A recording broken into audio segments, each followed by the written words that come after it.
We'll be talking about non-periodic forcing of single degree of freedom systems.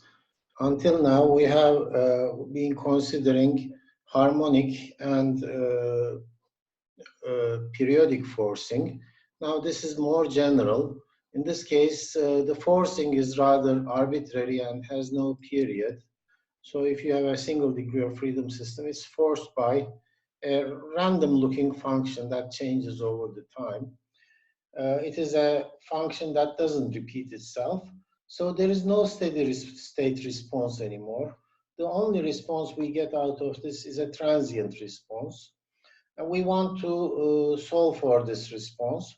And we will use the concept of impulse response in order to obtain the solution. And the idea is to use the following. We will divide the forcing into small areas like the one you see over here. And we will find the responses to each of these impulses and then add up the response to each impulse. And then, since this is a linear system, the response to each of these small impulses will give you the total response, and that will result in the convolution integral. That's what we are going to do here. So first, let's look at the impulse function. Let's say that you have a forcing that suddenly is applied suddenly at time equals tau, and it has a large amplitude. The amplitude is equal to f hat over 2 epsilon here. This looks strange, but you will see the meaning shortly. And it is applied at the instant of tau. It's tau between tau minus epsilon and tau plus epsilon. And epsilon is a really small number, which we will eventually let it go to 0. So this is the forcing. Now the impulse of this force, the force itself is f of t. Impulse of this force, which we will call impulse I, is the integral of this force over the time, which is integral f dt, or if the force is constant, it's f times delta t. The impulse, if you compute it for our case, for our force, it is, the magnitude is f hat over 2 epsilon, and the length of it, the time instant, is 2 epsilon. So these cancel. The impulse of it is f hat. Strength of the impulse is f hat in our case. Now we let these properties to define the impulse function. What we do is we let in this function, keeping the area constant, let the impulse, the epsilon term, the small term, go to 0, so that this becomes a really sharp peaked function that has infinite magnitude, but its strength is still f hat.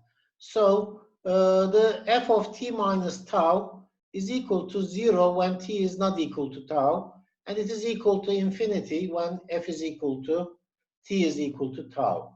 So you have a function that has a peak at t equals tau, and it is 0 everywhere else. On the other hand, its integral over the time is f hat, because this is the strength of the impulse. Now, if this f hat is, which is the strength of the impulse, is 1, then we call it the unit impulse function, or it is the same as the so-called Dirac delta function. Now, the response of a system to impulse input, let's consider a mass only. The impulse is equal to the momentum change, as you know, and it is the force acting on the system is, it has, let's say that at t equals 0, it has no velocity, and at t equals 0, it will have a certain velocity. So the strength of the impulse, which is f times delta t, will be equal to mv0. So v of 0, that is the initial velocity, initial condition, will be strength of the impulse divided by the mass. So we can conclude that the effect of the impulse on a single degree of freedom system is the same as the free response of a system with these initial conditions. No initial displacement, but the initial velocity is f delta t over m, or f hat over m, if you like, f hat over m. Well, what is the solution of that? The solution is, if you remember, if you check your notes, it will be the f hat e to the minus zeta omega n t over m omega d sine omega d dt, where omega d is the damped natural frequency. So if you suddenly add an impulse to a system like this one, the response you are going to get will be like a free response with velocity initial condition. So we can say that this is equal to f hat times some function g of t. And this g of t for a single degree of freedom system is the following function, which we will call the impulse response function. That is, the impulse response of a single degree of freedom system is the following. Multiplied by the strength of the impulse gives you the response of your system to an impulse. Now, this impulse doesn't have to be applied at t equals 0 as we have over here. You might apply it at some other point like t equals tau. When you apply it at t equals tau, this is the response you are going to get. And the response you are going to get will be f times g of t minus tau. So the impulse response is going to be shifted an amount of tau, as you see over here. It will be 0 until t equals tau. So this is the shifted impulse response of a system to an impulse acting at t equals tau. And if your system is undamped, as you see, the zeta term goes away and omega d becomes omega n. So this is the undamped impulse response, impulse response of an undamped system. Now, having this knowledge, we are now ready to find the response to an arbitrary input. What we have is an arbitrary forcing that changes over the time.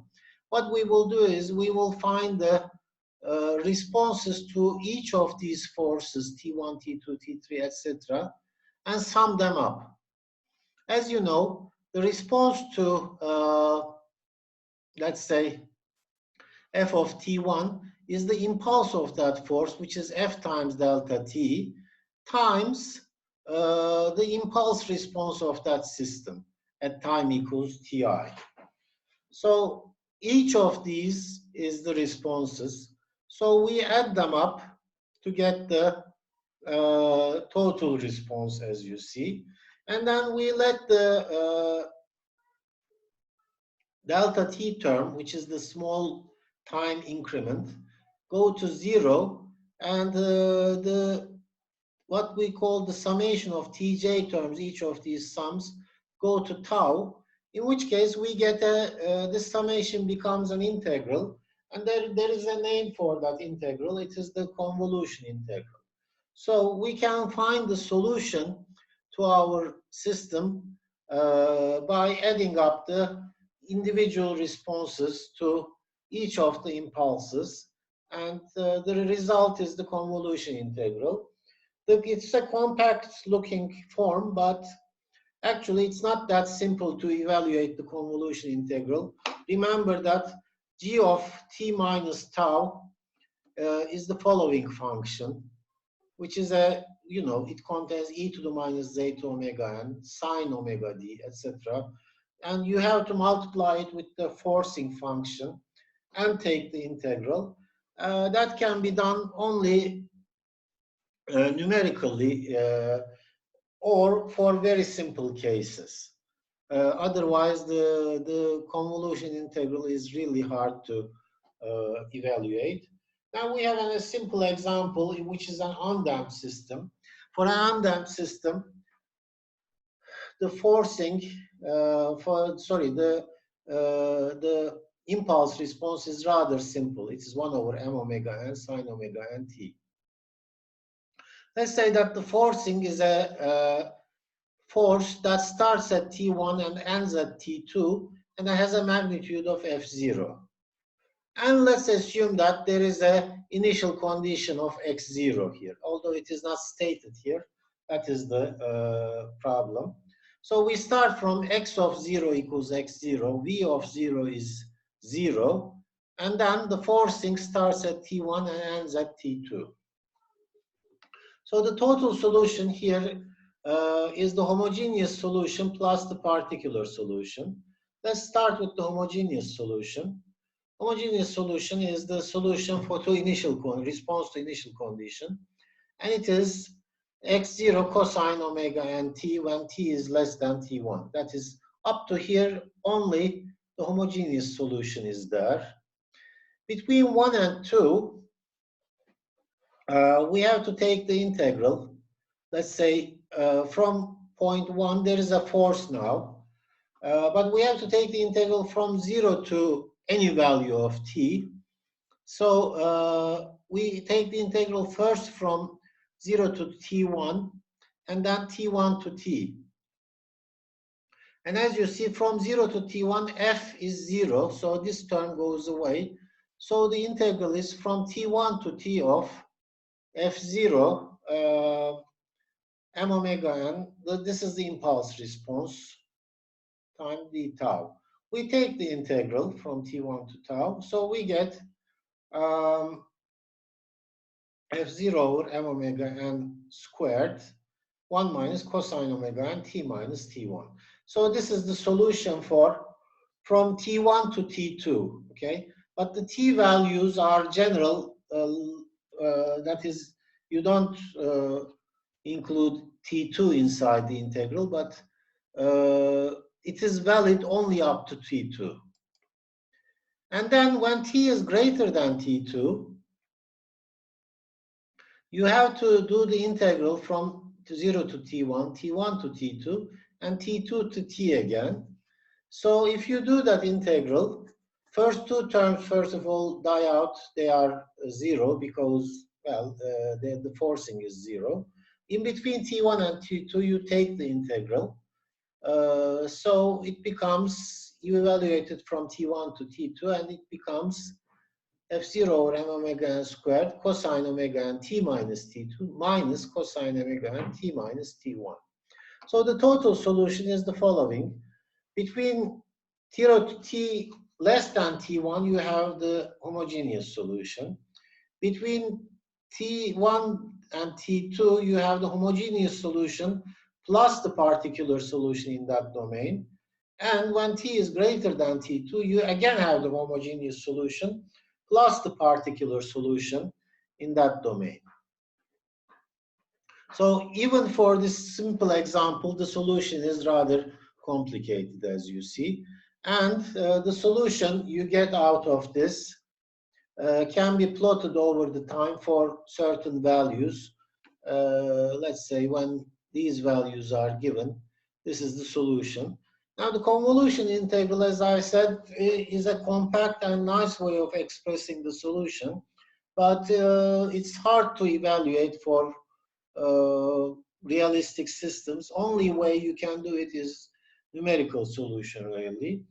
There are other ways of obtaining transient response or non-periodic solutions.